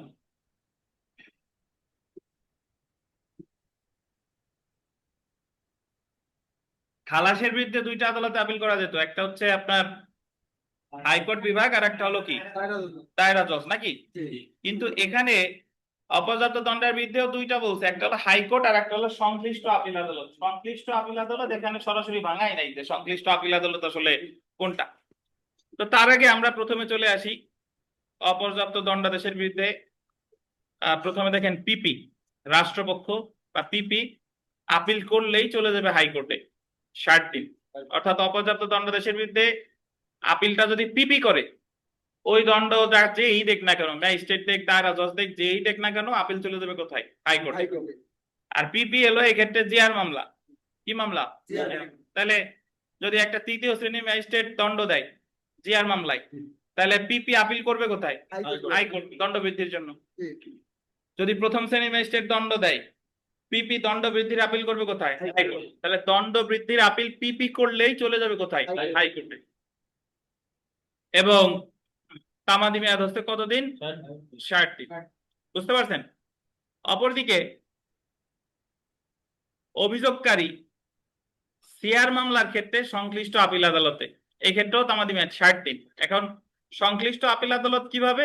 ওই যে দণ্ডাদেশের ক্ষেত্রে যেভাবে নির্ধারিত হতো সেইভাবে। দণ্ডাদেশের ক্ষেত্রে নির্ধারিত হইতো যে দ্বিতীয় দিলে চিফ স্যারের কাছে, প্রথম শ্রেণী দায়রা জজ, যুগ্ম দায়রা জজ 5 বছর পর্যন্ত দিলে দায়রা জজ, আর অন্যান্য ক্ষেত্রে চলে যেত কোথায়? হাইকোর্টে। তাইলে সিআর মামলার ক্ষেত্রে ধরেন আসামিরে একটা 406 420 মামলায় প্রথম শ্রেণীর ম্যাজিস্ট্রেট আসামিরে 6 মাস কারাদণ্ড দিছে। এখন যিনি নালিশকারী তিনি সংক্ষুব্ধ, তিনি চাইতেছেন যে তার দণ্ড আরো বেশি হওয়া দরকার। তাহলে প্রথম শ্রেণী ম্যাজিস্ট্রেট দণ্ড দিছে, তাহলে নালিশকারী দণ্ড বৃদ্ধির আপিল করবে কোথায়? দায়রা জজের কাছে। বুঝছেন? কিন্তু সেম মামলাটা যদি জিআর মামলা হতো, তাহলে পিপি আপিল করলে চলে যেত কোথায়? হাইকোর্ট। কারণ দণ্ড বৃদ্ধির আপিল পিপি করলেই চলে যাবে কোথায়? হাইকোর্ট। আর দণ্ড বৃদ্ধির আপিল যদি কে করে? নালিশকারী করে, তাহলে চলে যাবে সংশ্লিষ্ট আপিল আদালত। এখন সংশ্লিষ্ট আপিল আদালত সর্বদা যে দায়রা জজ তা না। যদি দ্বিতীয় শ্রেণী ম্যাজিস্ট্রেট সিআর মামলায় দণ্ড দিছে, তাহলে দণ্ড বৃদ্ধির আপিল কোথায়? চিফ স্যারের কাছে। বুঝেন কিনা? খুনের মামলায় ধরেন একজন খুন না, চেকের মামলায় একজন 6 মাস কারাদণ্ড দিছে, তাহলে এক্ষেত্রে নালিশকারী তো যুগ্ম দায়রা জজ যদি দেয়, তাহলে আপিল করবো কার কাছে? দায়রা জজের কাছে। বুঝতে পারছেন? তাহলে দণ্ড বৃদ্ধির আপিল পিপি করলেই চলে যাবে কোথায়? হাইকোর্ট। আর সিআর মামলার ক্ষেত্রে নালিশকারী করলে কোথায় চলে যাবে? সংশ্লিষ্ট আপিল আদালত। আর এখানে একটা বিষয় দেখেন, আপিল দায়েরের তামাদি মেয়াদ 60 দিন। সেটা জিআর হোক আর সেটা পিপি হোক বা নালিশকারী হোক, তোমরা আপিল করলেই তামাদি মেয়াদ কতদিন? 60 দিন। তার মধ্যে পিপির যে 60 দিন এটা বলছে তামাদি আইনের 155 অনুচ্ছেদ, আর নালিশকারীর যে 60 দিন এটা বলছে 417 কয়ের 2। 417 কয়ের 2। এখন আমরা চলে আসি, একটু পড়ি দেখেন। 417 কয়ের 1 ধারায় বলা হয়েছে, যে কোনো আদালত কর্তৃক বিচারে প্রদত্ত যে কোনো দণ্ডের ক্ষেত্রে উক্ত দণ্ডের ভিত্তিতে উহার অপর্যাপ্ততার কারণে সরকার পাবলিক প্রসিকিউটরকে হাইকোর্ট বিভাগে আপিল দায়ের করার নির্দেশ দিতে পারে। সো আমি মনে রাখবো, দণ্ড বৃদ্ধির আপিল পিপি করলে চলে যাবে কোথায়? হাইকোর্টে। অপরদিকে 417 কয়ের 2 ধারায় বলা হয়েছে যে যে কোনো আদালত কর্তৃক বিচারে প্রদত্ত যে কোনো দণ্ডের ক্ষেত্রে উক্ত দণ্ডের বিরুদ্ধে উহার অপর্যাপ্ততার কারণে অভিযোগকারী বা কমপ্লেইনেন্ট আপিল করতে পারে কোথায়? আপিল আদালতে আপিল দায়ের করতে পারে। এখানে আপিল আদালত বলতে কি বোঝানো হবে? সংশ্লিষ্ট আপিল আদালত। এখন আমরা 417 কয়ের 1 এবং 417 কয়ের 2 এর মধ্যে যদি পার্থক্য খুঁজি, দেখেন এখানে বলতেছে যে 417 কয়ের 1 এ আপিল হবে কোথায়? হাইকোর্ট বিভাগে করবে পিপি, আর এখানে করবে অভিযোগকারী, যাবে কোথায়? আপিল আদালতে, আদালতে। আর পিপি দেখেন এই জায়গায় জিআর মামলা আর নালিশি মামলা, অভিযোগকারী হচ্ছে কি? নালিশি মামলা। নালিশি মামলা। আর উভয় ক্ষেত্রে তামাদি মেয়াদ কতদিন? 60 দিন। তো এই হচ্ছে কথা। আর এই জায়গা পড়ার কিছু নাই, কে কোথায় আপিল করলে কোথায় যাবে সেটা মনে রাখলেই হবে। আর আপিলের সময়সীমা কতদিন?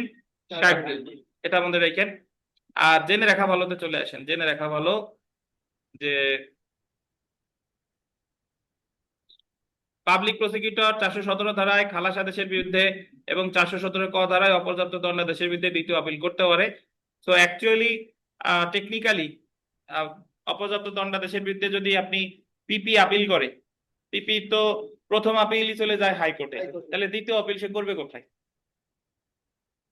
কারণ দণ্ড বৃদ্ধির আপিল খালাসের ক্ষেত্রে যদি ম্যাজিস্ট্রেট দণ্ড দিত, আপিল হতো দায়রা জজের কাছে, দায়রা জজ দিলে চলে যেত হাইকোর্টে। কিন্তু দণ্ড বৃদ্ধির ক্ষেত্রে ম্যাজিস্ট্রেটও যদি দেয়, প্রথমে আপিল চলে যায় কোথায়?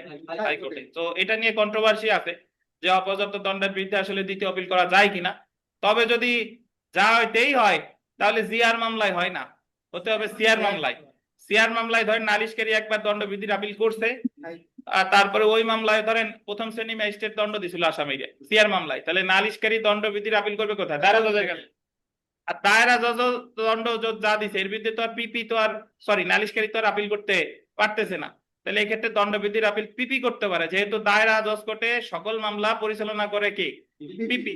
তাহলে পিপি দণ্ডবৃদ্ধির আপিল এক্ষেত্রে দ্বিতীয় আপিল করতে পারে কোথায়? হাইকোর্টে। সো এখানে দণ্ডবৃদ্ধির আপিল যে দ্বিতীয় আপিল করা যায়, এটা কোন ধরনের মামলায়? একটু লিখে রাখেন, শেয়ার মামলায় দণ্ডবৃদ্ধির আপিল পিপি দ্বিতীয় আপিল করতে পারে। কোন মামলায়? শেয়ার মামলায়।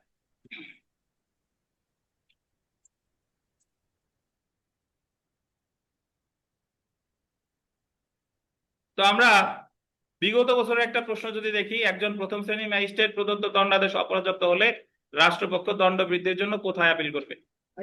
রাষ্ট্রপক্ষ বলছে, আর চলে যাবে চোখ বন্ধ করে কোথায়? হাইকোর্ট। পিপি দণ্ডবৃদ্ধি হলেই চলে যাবে কোথায়? হাইকোর্ট। বুঝছেন?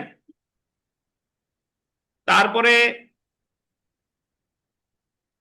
একজন মেট্রোপলিটন ম্যাজিস্ট্রেট একটি নালিশি মামলায় কারাদণ্ড দেন, উক্ত দণ্ড বৃদ্ধির জন্য অভিযোগকারী নিম্নের কোন আদালত আপিল করবে? মেট্রোপলিটন ম্যাজিস্ট্রেট দিছে।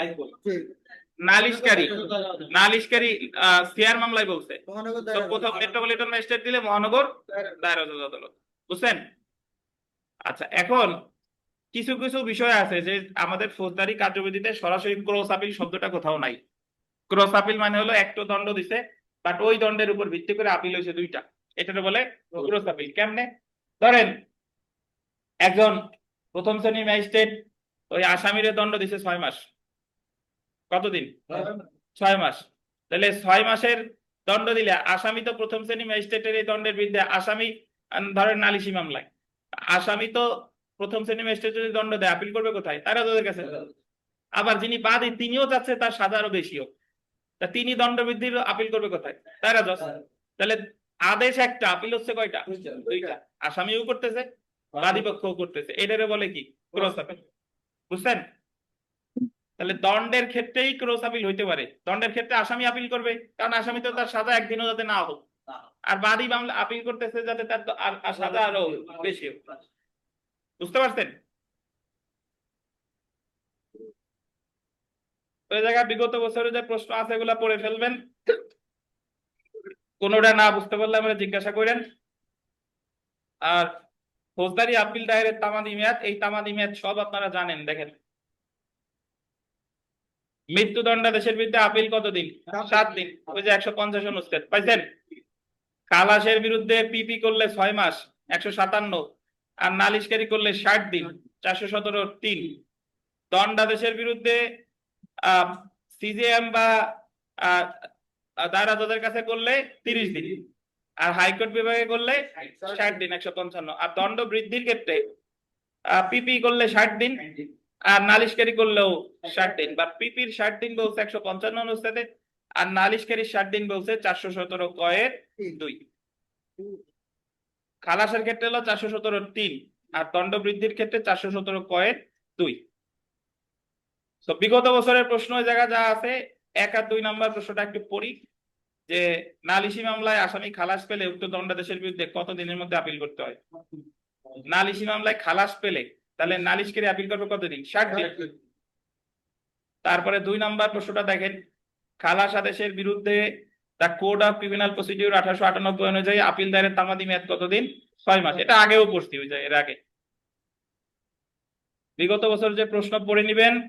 আমরা চলে আসি, এছাড়াও এই যে দণ্ডাদেশের বিরুদ্ধে আপিল, খালাসের বিরুদ্ধে আপিল বা দণ্ডবৃদ্ধির আপিল ছাড়াও আরো কতগুলো আপিল ফৌজদারি কার্যবিধিতে আছে, সেই আপিল গুলা দেখবো। দেখেন, ওই যে 405, 406, 406 ক আর 473 খ।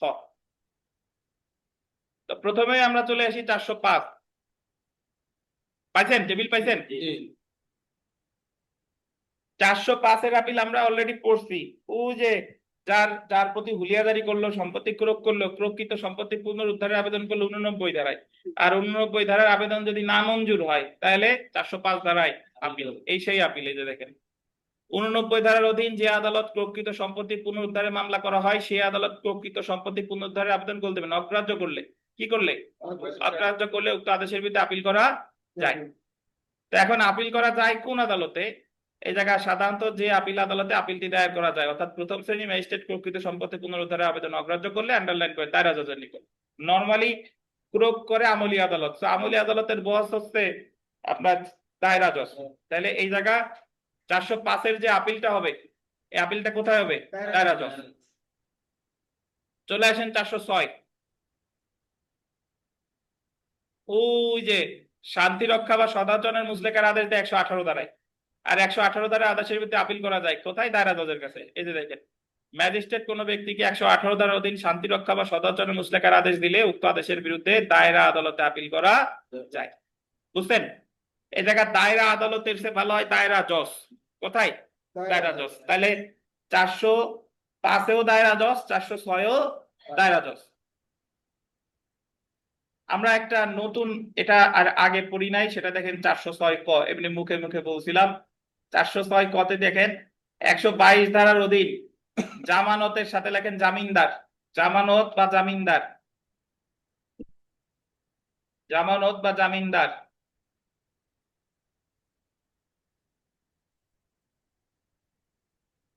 গ্রহণ করতে অস্বীকার করা, বা জামানতের পাশে আবার জামিনদার নাকচ করার আদেশের বিরুদ্ধে।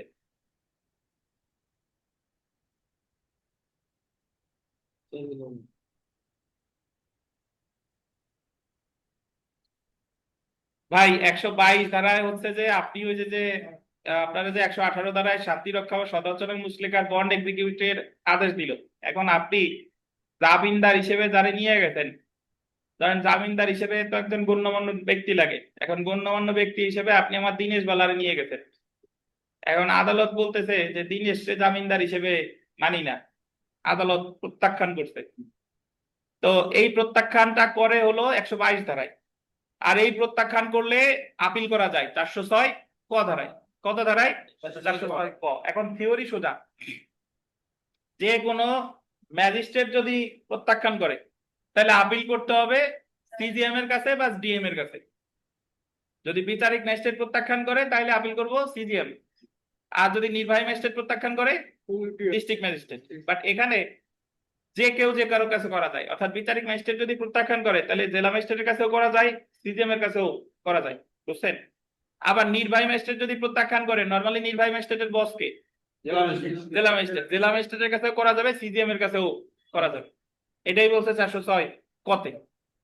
এই যে একটু পড়ি দেখেন, এই যে দেখেন, chief judicial magistrate, chief metropolitan magistrate বা জেলা ম্যাজিস্ট্রেট 122 ধারার আদেশের বিরুদ্ধে দায়রা জজের নিকট আপিল করতে হবে। অর্থাৎ চিফ স্যার বা চিফ মেট্রোপলিটন বা জেলা ম্যাজিস্ট্রেট ইনরা যদি 122 ধারার আদেশ দেয়, ইনাদের বস কে? দায়রা জজ। তাহলে আপিল হবে কার কাছে? দায়রা জজ। এরপরে দেখেন, মেট্রোপলিটন ম্যাজিস্ট্রেট 122 ধারার আদেশের বিরুদ্ধে চিফ মেট্রোপলিটন ম্যাজিস্ট্রেটের নিকট আপিল করতে হবে। তিনটে স্টার দেন ভিভিআই। চিফ মেট্রোপলিটন ম্যাজিস্ট্রেটের এই একটা ক্ষেত্রেই আপিল এখতিয়ার আছে, আর অন্য কোনো ক্ষেত্রে নাই। সেটা হলো 406 ক।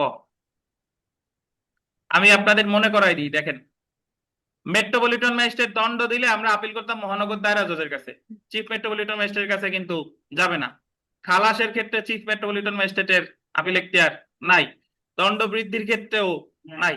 তাহলে চিফ মেট্রোপলিটন ম্যাজিস্ট্রেটের একটা ক্ষেত্রে আপিল এখতিয়ার আছে, সেই ক্ষেত্রটা হলো 406 ক, যে ক্ষেত্রে জামানত বা জামিনদার প্রত্যাখ্যান করছে কে? Metropolitan magistrate. সেই ক্ষেত্রে আপিলটা হবে কোথায়?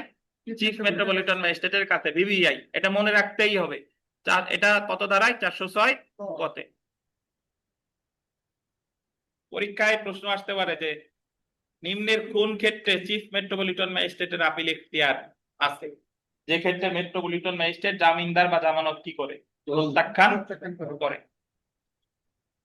তো এরপরে দেখেন, অন্যান্য যে কোনো নির্বাহী বা বিচারিক ম্যাজিস্ট্রেটের 122 ধারা আদেশের বিরুদ্ধে জেলা ম্যাজিস্ট্রেট বা চিফ জুডিশিয়াল ম্যাজিস্ট্রেটের নিকট আপিল করতে হবে। মানে হলো অন্য যে কোনো বিচারিক বা নির্বাহী ম্যাজিস্ট্রেট তারা যে আদেশ 122 ধারায় দেখ না কেন, আপিল জেলা জজের কাছেও করা যাবে, অথবা কি সরি জেলা ম্যাজিস্ট্রেটের কাছেও করা যাবে, চিফ জুডিশিয়াল ম্যাজিস্ট্রেটের কাছেও করা যাবে। তাহলে প্রথম শ্রেণীর ম্যাজিস্ট্রেট নরমালি দণ্ড দিলে আপিল হতো দায়রা জজের কাছে, বা প্রথম শ্রেণীর ম্যাজিস্ট্রেট 122-এ প্রত্যাখ্যান করলে আপিল হবে চিফ জুডিশিয়ালের কাছে। একটু ব্যতিক্রম, প্রথম শ্রেণীর ম্যাজিস্ট্রেট দণ্ড দিলে আপিল হতো দায়রা জজ, কিন্তু প্রথম শ্রেণীর ম্যাজিস্ট্রেট যদি 122 ধারায় প্রত্যাখ্যান করে তাহলে আপিল হবে চিফ জুডিশিয়াল ম্যাজিস্ট্রেটের কাছে অথবা জেলা ম্যাজিস্ট্রেটের কাছে। মহানগর এলাকায় আর না, মহানগর এলাকায় তো মেট্রোপলিটন দিলেই চিফ মেট্রোপলিটন ম্যাজিস্ট্রেট। প্রশ্ন কে বুঝেন নাই বলেন, প্রশ্ন করেন, এখানে না বোঝার কিছু বিষয় আছে, কে বুঝেন নাই দ্রুত প্রশ্ন করেন। অনলাইন অফলাইনে যারা আছেন এই 406 ক না বুঝলে প্রশ্ন করেন ভাই, কাইন্ডলি।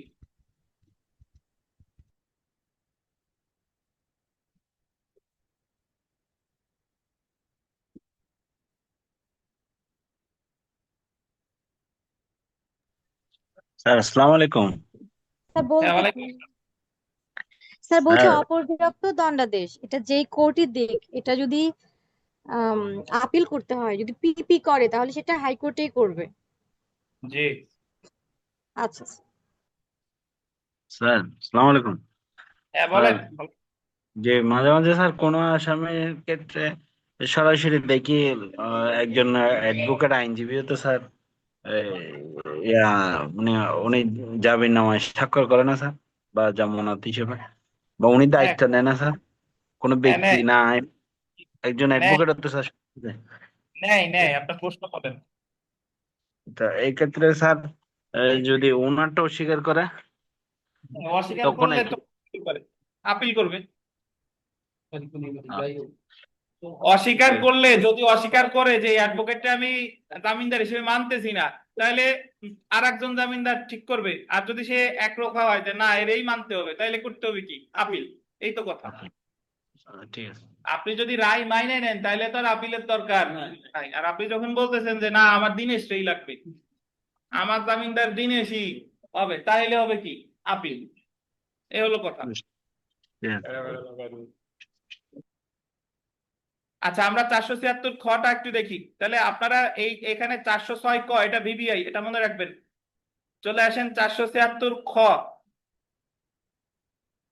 476 এবং 476 ক ধারায় কমপ্লেইন দায়েরের আবেদন প্রত্যাখ্যান করে, আন্ডারলাইন করবেন, দেওয়ানি, রাজস্ব বা ফৌজদারি আদালত কর্তৃক প্রদত্ত আদেশের বিরুদ্ধে আপিল করা যায় 476 খ ধারায়। অর্থাৎ খুব সহজে, এই জায়গায় অনেক আলোচনা করা লাগে, অততে যাব না, খুব সহজে বুঝাই যে যখন কোন বিচারিক আদালতে বিচার হচ্ছে, তখন একজন ওই মামলায়, দেওয়ানি ফৌজদারি যে মামলাই হোক না কেন, ওই মামলায় এসে যদি কেউ মিথ্যা সাক্ষ্য দেয়, বা ওই মামলায় এসে যদি কেউ জাল দলিল দেখায়, ধরেন গোপালগঞ্জ চিফ জুডিশিয়াল ম্যাজিস্ট্রেট ভবন আদালতে এক মামলার বিচারের সময় এক পক্ষ সাক্ষী হাজির করেছে, পরে জানা গেছে এলো মিথ্যা সাক্ষী, তাইলে যে মামলায় মিথ্যা সাক্ষী হাজির করছে, ওই মামলায় যে ফলাফল হোক না কেন, এই যে মিথ্যা সাক্ষী হাজির করছে, এটা স্বয়ং একটা নতুন অপরাধ, স্বয়ং একটা নতুন অপরাধ। এই মামলাটা করতে হবে, করবে কে? এই মিথ্যা সাক্ষ্য দানে মামলা করবে যে আদালতে মিথ্যা সাক্ষ্য দিছে, সেই আদালত। বুঝছেন? এখন সেই আদালতেরই মামলাটা করতে হবে। ওনার কাছে গিয়ে যে কোনো ব্যক্তি দরখাস্ত দিতে পারে যে আপনার বিরুদ্ধে, আপনার আদালতে মিথ্যা সাক্ষ্য দিছে, এখন আপনি বাদী হয়ে মামলা করেন। আপনি বাদী হয়ে মামলা না করলে অন্য কেউ করলে আমলে নিবে না, এই কথা বলা আছে ফৌজদারি কার্যবিধির 195 ধারায়। বুঝছেন? এখন উনি বললো, উনি প্রত্যাখ্যান করে দিছে আপনার দরখাস্ত যে না আমি মামলা করবো না, তাহলে উনি যে আদেশটা দিল এটার বিরুদ্ধে আপিল করা যাবে। কত ধারায়? 476 খ ধারায়। বুঝছেন? অর্থাৎ কোন আদালতে মিথ্যা সাক্ষ্য দিতে, কোন আদালতে জাল দলিল দেখাইছে, ওই জালিয়াতি, ওই মিথ্যা সাক্ষ্যের মামলা ওই আদালতকেই বাদী হয়ে করতে হবে। ওই আদালতে আপনি দরখাস্ত দিচ্ছেন যে আপনি মামলা করেন, কিন্তু উনি করে নাই, তাহলে উনার আদেশের বিরুদ্ধে আপিল করা যাবে কত ধারায়? 476 খ ধারায়। বিচারিক আদালত যে আদালতের অধীনস্থ সেই আদালতে আপিল করতে হবে। যদি চিফ স্যার প্রত্যাখ্যান করে, তাহলে উনি অধীনস্থ কার? তার আদালত। তাহলে আপিল করবো কার কাছে? তার আদালত। বুঝছেন? তো 476 খতে ভিভিআই, এটা মনে রাখতে হবে কি কি আদালত? দেওয়ানি, রাজস্ব আর কি? ফৌজদারি। এই তিনটা আদালত কমপ্লেইন দায়ের আবেদন প্রত্যাখ্যান করলে তাহলে আপিল করতে হবে কোথায়? বিচারিক আদালত, যে আদালতের অধীনস্থ তার কাছে। তো বিগত বছর প্রশ্ন দেখেন যে the code of criminal procedure 1898 এর সেকশন 476 এর অধীন কমপ্লেইন দায়ের আবেদন প্রত্যাখ্যান করে দেওয়ানি আদালত কর্তৃক প্রদত্ত আদেশের বিরুদ্ধে, আপনার কাছে মনে হবে কি পরীক্ষা দিচ্ছি ফৌজদারি কার্যবিধি, আর এই জায়গায় লেখছে দেওয়ানি আদালত, মানে কি?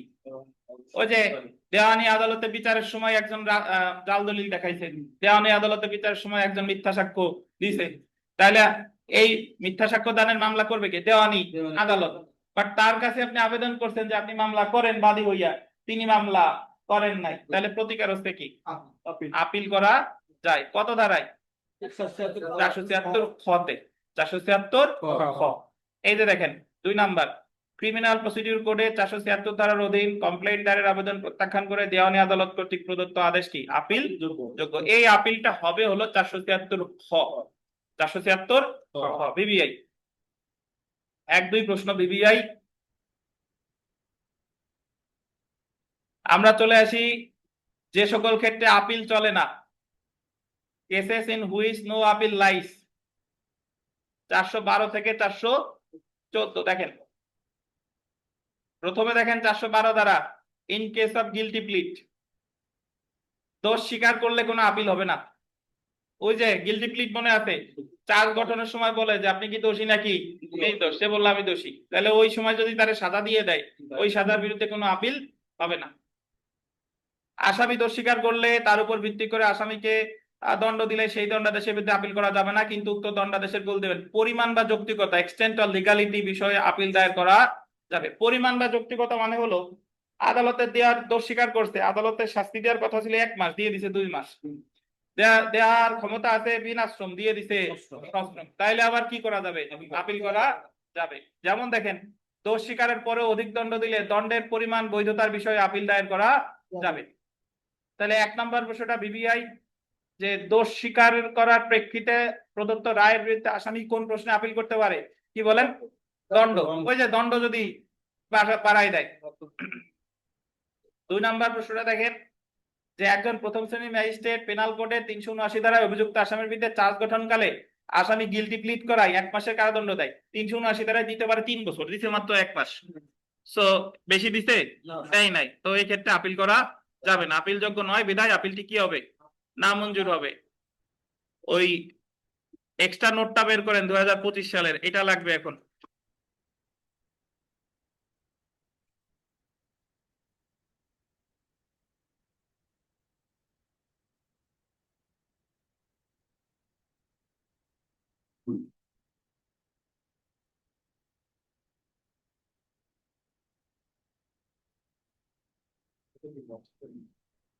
এখানে একটা সংশোধনী আসছে দেখেন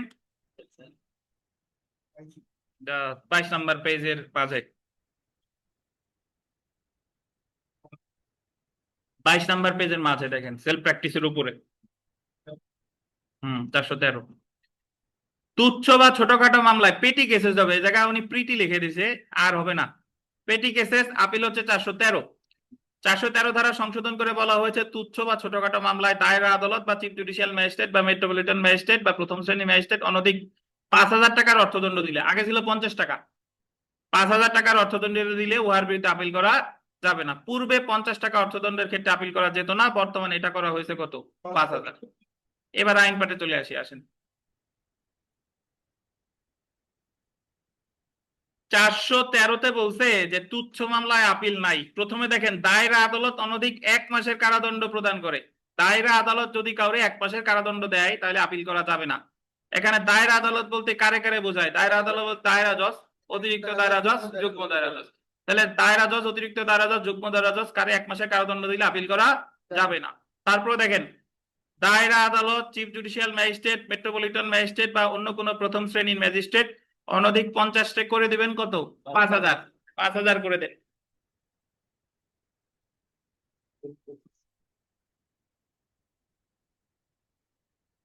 পাইছেন?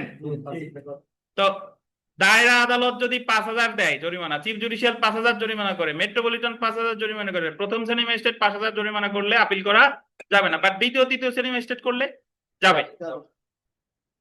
আচ্ছা, অপরদিকে অন্যদিকে যদি আদালত শুধুমাত্র জরিমানা আরোপ করে, উক্ত জরিমানা প্রদানে ব্যর্থতার কারণে আদালত দণ্ড আরোপ করলে উক্ত দণ্ডাদেশের বিরুদ্ধে আপিল করা যাবে না। শুধু কি দিতে? জরিমানা। ওই যে 290-তে শুধু জরিমানা দেয় 200 টাকা, দণ্ডবিধির 290 ধারায় শাস্তি মাত্র 200 টাকা। এখন 200 টাকা যদি কেউ দিতে না পারে তাহলে হবে কি? জরিমানা। ওই জরিমানার বিরুদ্ধে আপিল করা যাবে না। বুঝছেন? এই 412, 13, 14 বিবিআই, 412, 13, 14 বিবিআই। 414 ধারাটা দেখেন, এটা আমরা এর আগেও পড়ছি। সংক্ষিপ্ত বিচারের কতিপয় দণ্ডের বিরুদ্ধে আপিল নাই, সামারি কনভিকশন। 260 ধারার অধীন সংক্ষিপ্ত বিচারের পদ্ধতিতে ম্যাজিস্ট্রেট অনধিক গোল দিবেন 200 টাকা জরিমানা করলে সেই আদেশের বিরুদ্ধে আপিল করা যাবে না। বাট বর্তমানে আর 200 নাই ভাই, বর্তমানে হয়ে গেছে কত? 5,000। ওই যে নোটে যান দেখেন 200 করে দেন 5,000। সামারি ট্রায়ালের ক্ষেত্রে এই জায়গা 200 করে দিবেন কত? 5,000। 5,000 টাকা পর্যন্ত যদি সামারি ট্রায়ালে জরিমানা করে তাহলে আপিল করা যাবে না। তাহলে দোষ স্বীকারের ক্ষেত্রে আপিল করা যাবে না 412। তুচ্ছ মামলার ক্ষেত্রে আপিল করা যাবে না 13। সামারি ট্রায়ালে 5,000 টাকা জরিমানা করলে আপিল করা যাবে না কত? 414।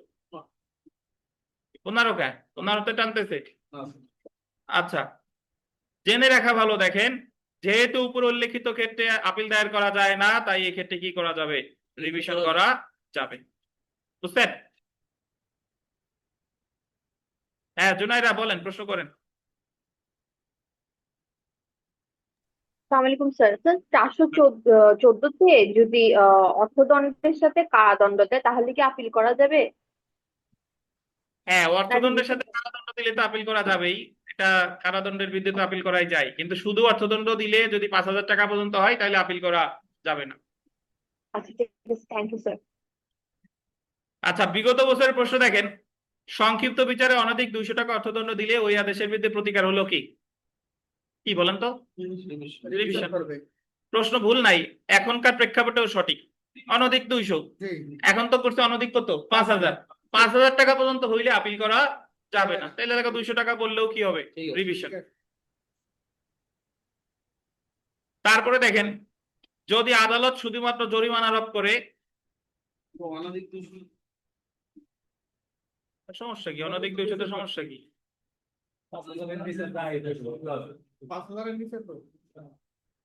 যদি আদালত শুধুমাত্র জরিমানা আরোপ করে, উক্ত জরিমানা প্রদানে ব্যর্থতার কারণে আদালত দণ্ড আরোপ করলে, মানে জরিমানা দিতে পারে নাই, দণ্ড দিছে, তাহলে এটার বিরুদ্ধে কি করা যাবে না? আপিল করা যাবে না। তাহলে 412, 13, 14 ভিবিআই ভাই, 12, 13, 14 ভিবিআই।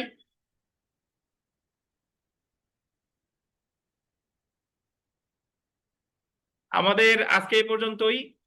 ফৌজদারি কার্যবিধি আগামীকাল আমরা শেষ করব ইনশাল্লাহ, সেই প্রস্তুতি নিয়ে আসবেন। এখন আমাদের 100 মার্কের একটা, ওই যে আপনাদের 5টা ক্লাস টেস্ট একসাথে অনুষ্ঠিত হবে 100 মার্কের, সেই পরীক্ষা দিবেন। ভালো থাকেন, আল্লাহ হাফেজ।